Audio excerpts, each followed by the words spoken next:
Hey guys, welcome to Wrestling Days. So just finished watching NXT this week. I thought it was a really good show.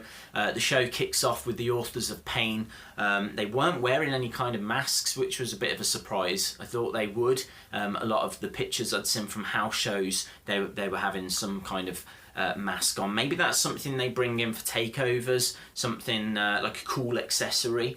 But they were up against two guys that I don't think were announced. I didn't catch their names anyway, but they steamrolled them. There really wasn't much to the match. They looked very accomplished in the ring, and there was an interview afterwards where Paul Ellering basically just said, you know, the question was asked, why are you here? And he said, all in due time. So this is going to be a slow burn, slow build. Hopefully they're going to book them to be like the Ascension, just fully dominant. And you'd have to think that they're probably on a collision course with American Alpha, because obviously Alpha don't have the belts at the moment, and got beaten up by the Authors of Pain at TakeOver afterwards. So yeah, I'm really on board with this. I'm really intrigued to see where this leads. The music I thought was okay. I'd like them to just tweak it a little bit. It doesn't really make a massive statement when they come out, but it was good enough. It was good enough. Carmella against Tessa Blanchard next. Really don't like Tessa. I'm not a Tessa fan at all. So I was really rooting for Carmella. Tessa though is healing it up quite nicely. Carmella though, she's really coming on. Like it wasn't that long ago she would just look really lost in the ring, but she did a nice super kick into a Bronco Buster into her submission hold that's being called the Code of Silence. I'm into all of this. I would just like her to tone down her entrance a little bit more. I want her to come out. I want her to do the how you doing thing. You know, it's good she's got that connection with Enzo and Big Cass, but I don't like that fabulous stuff. I'd like her to drop that fabulous stuff. But this was a good showing from Carmella, a good victory, and I'm impressed with how she's progressing. TM61 against Blake and Murphy next. Blake and Murphy back together. Don't know where they go from this. TM61 pick up the victory. It was a good match. They looked pretty impressive in it. It's a nice victory for TM61. I don't know, honestly, as I say, I don't know what happens with Blake and Murphy. They were kind of making out that their losses were as a result of Alexa Bliss not being, you know, well, they said they were tag team champions when Bliss came on board, and they're not now. So they were kind of pointing the finger at her, but then they go and lose to TM61. So I worry about Blake and Murphy, and I'm not sure if NXT know what to do with them, whether to have them as a team, have them as individual stars. I don't know. I don't know. They need to do something. They really need to do something. But TM61 definitely going to be ones to watch in the future, but they just need to pick up a few victories first. Bayley announced that she'll be back soon in a backstage segment. She's going to the doctors on Friday. In actual fact, she's on the UK tour at the moment.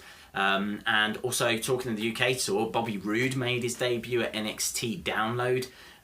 All the pictures and the footage I saw of Download looks absolutely fantastic. Triple H was over, Baron Corbin came over. They made a real big deal of it. I think both Corbin and Triple H have gone for the rest of the tour. And as you are watching this, I am going to NXT tonight to see them in Bournemouth. Beyond excited, you know. Bayley should be there, Asuka should be there, Nia should be there, Nakamura should be there, Balor, Samoa Joe, Tye Dillinger. Yeah, I mean, honestly, I cannot wait. So I thought, what a better way to start the day than watch NXT and get a video over to you guys.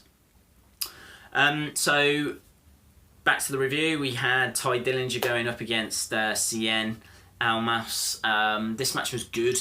These guys, it's like a cruiserweight match. It's not like a lucha match. I've said this before. Cien doesn't really wrestle that lucha style. I mean, there's certainly elements, but he's not bouncing all over the ring, high flying and all this kind of stuff. He's got a lot more to his arsenal than just that. I think it might have been a reason why he took the mask off, you know, because, or hasn't gone back to it, because he is very much like a cruiserweight. So it was a good match. It's an entertaining match. Really liked Tye, but he didn't get much in this match. It was all CN, or majority CN Almas. And CM picks up the victory. Tye still massively over.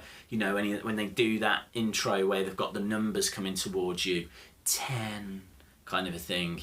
The crowd are going crazy. And as I said, you know, I'm seeing him tonight. I cannot wait to see Tye Dillinger. I will need to have a look and see if they've got any Tye Dillinger merchandise.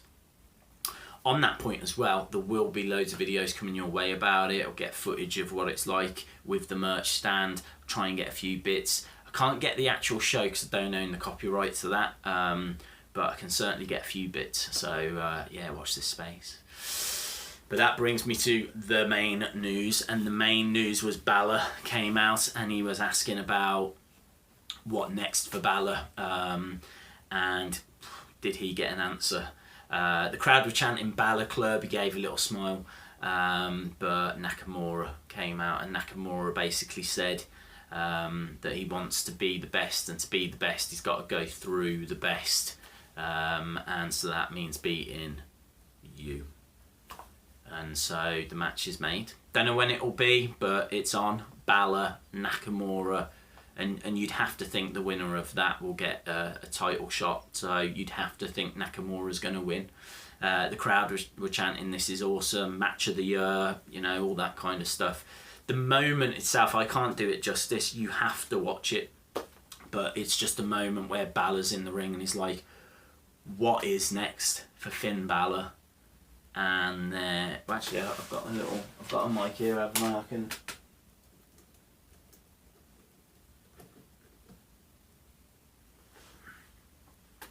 So he was there and he was like, what is next for Finn Balor?